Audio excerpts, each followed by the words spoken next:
Hi. അപ്പോൾ നമ്മുടെ sweet corn കണ്ടോ? നമ്മുടെ സ്വീറ്റ് കോൺ നന്നായിട്ട് വളർന്നിട്ടുണ്ട്. ഞാൻ നേരത്തെ സ്വീറ്റ് കോൺ നടന്ന് കാണിച്ചിട്ടുണ്ടായിരുന്നല്ലോ. അപ്പോൾ നമ്മുടെ സ്വീറ്റ് കോൺ ഈ കുക്കുംബറിൻ്റെ ഒരു ഇടവേളയായിട്ട് ഞാൻ നട്ടതാണ്. അപ്പം കഴിഞ്ഞ തവണ കുക്കുംബറെല്ലാം നശിച്ചു പോയപ്പം ഇത്തവണ കുക്കുംബർ നന്നായിട്ട് പിടിക്കുമെന്നുള്ള പ്രതീക്ഷയൊന്നും ഇല്ലായിരുന്നു. അപ്പം കുക്കുംബർ നട്ടു കൊടുത്തപ്പോഴാണ് ഞാൻ കുറച്ച് വാമ് ചേർത്താണ് കുക്കുംബർ നട്ടത്.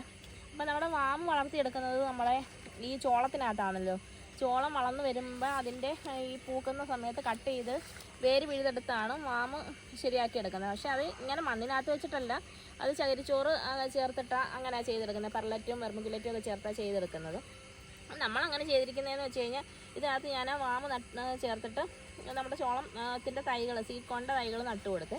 അപ്പോൾ നട്ടു കൊടുത്തപ്പോഴത്തേക്ക് നന്നായിട്ട് സാധാരണ നമ്മൾ വളരുന്നതിനേക്കാളും നല്ലതാ പച്ചപ്പോട് കൂടി നല്ല വേരുപടലങ്ങളൊക്കെ ആയിട്ട് നമ്മുടെ കോണ് കിളിച്ച് വന്നിട്ടുണ്ട് കേട്ടോ.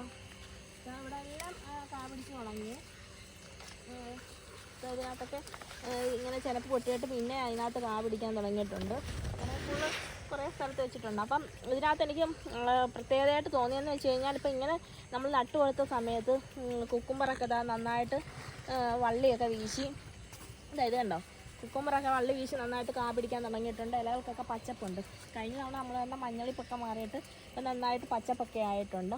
അപ്പോൾ നമ്മൾ അപ്പുറത്ത് നട്ടു കൊടുത്ത പയറെല്ലാം കൂടെ വള്ളിയെല്ലാം കൂടെ കയറി ഇവിടെ പടർന്നിട്ടുണ്ട്. അപ്പോൾ അങ്ങനെ നമ്മുടെ സ്വീറ്റ് കോണാണിത് കേട്ടോ. അപ്പോൾ ഇനി വിളവെടുക്കാറായിട്ടില്ല, നന്നായിട്ട് വരുവാൻ തോന്നുന്നുണ്ട്, കാരണം നല്ല കനമൊക്കെ വന്നിട്ടുണ്ട്.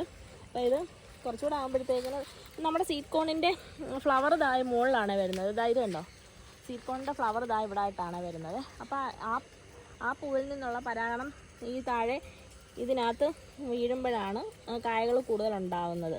അപ്പോൾ ഇത് ഇങ്ങനെ ഉയർന്നു വരുമ്പോൾ നല്ല രസമാണ് കാണാൻ, നല്ല ഇത് സിൽക്ക് പോലെ ഇരിക്കും. പക്ഷേ ഇപ്പോൾ ഇത് കുറച്ചൊക്കെ മാറിയിട്ടുണ്ട്, കളറൊക്കെ മങ്ങിയിട്ടുണ്ട്. കുറേ സ്ഥലത്ത് നമ്മൾ നട്ടു വെച്ചിട്ടുണ്ട്.